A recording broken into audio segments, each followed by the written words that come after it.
And so we are going to get things going right off the top with this. As you guys know, there's been a big bidding war going on over Fox.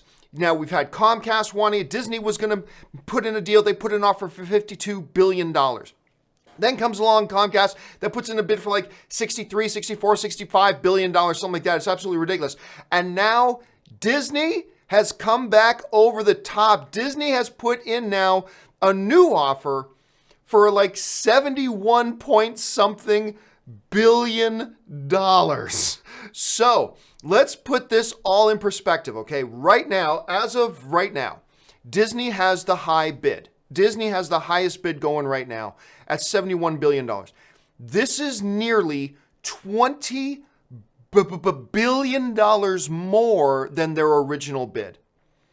So I'm going to tell you right now, there are two winners in this situation. Winner number one is the Fox shareholders. The Fox shareholders are clearly the winners here. Because now, where they thought, oh, we're going to get $52 billion for our shares, that's sweet, awesome, nice. Then Comcast puts in a bid for 60 plus billion, and now Disney's had to come back in over the top for almost 20 billion more. The Fox shareholders, minimum, are going to get about $20 billion more than they originally planned. And I'm going to tell you who else the other winner is right now. And this may surprise you. Comcast is the other winner right now, particularly the Comcast CEO, because the Comcast CEO and the Disney CEO, Bob Iger, hate each other. And you know right now, even if Comcast does not win this bid, even if they don't come back in and put in a bigger bid, you know right now the CEO from Comcast is sitting back in his throne right now going, because he just made Bob Iger spend $20 billion more than Bob Iger wanted to spend. So you know right now, in the grand halls of Comcast right now, there is a lot of laughing and raising of the beers and all that kind of stuff. Now, maybe Comcast still wants Fox. Look, Comcast showed that they were dead serious about trying to get Fox when they came in so much over Disney's original bid.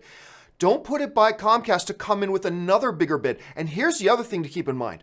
With an offer of nearly $72 billion for Fox, that represents almost half of Disney's worth. Putting in a bid of almost $72 billion, that represents nearly, not quite, but nearly half of what Disney is worth. Here's the other big ramification of this.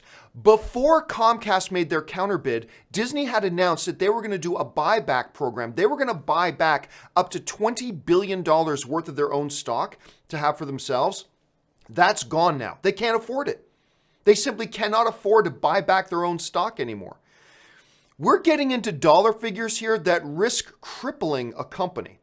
Now, obviously, the people at Disney are very smart. I'm sure they're fine. But, you start putting up bids of half of your value or close to half your value, you are running the risk of financially crippling your own company. So they got to be a little bit careful here. So it's going to be really interesting now.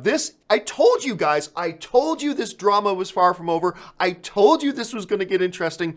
Now we sit back and wait to see what Comcast is going to do.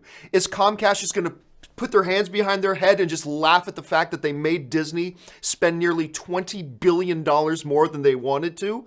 Or are they going to roll up their sleeves and get even more serious and up the bid again? We're going to have to wait and see. This thing's far from over, but it's going to be really curious to see how this thing plays out. We're going to talk a little bit more about the Disney and Fox deal a little bit later in the show, so hang around for that. But before we get to all that stuff, another thing to talk about here off the top.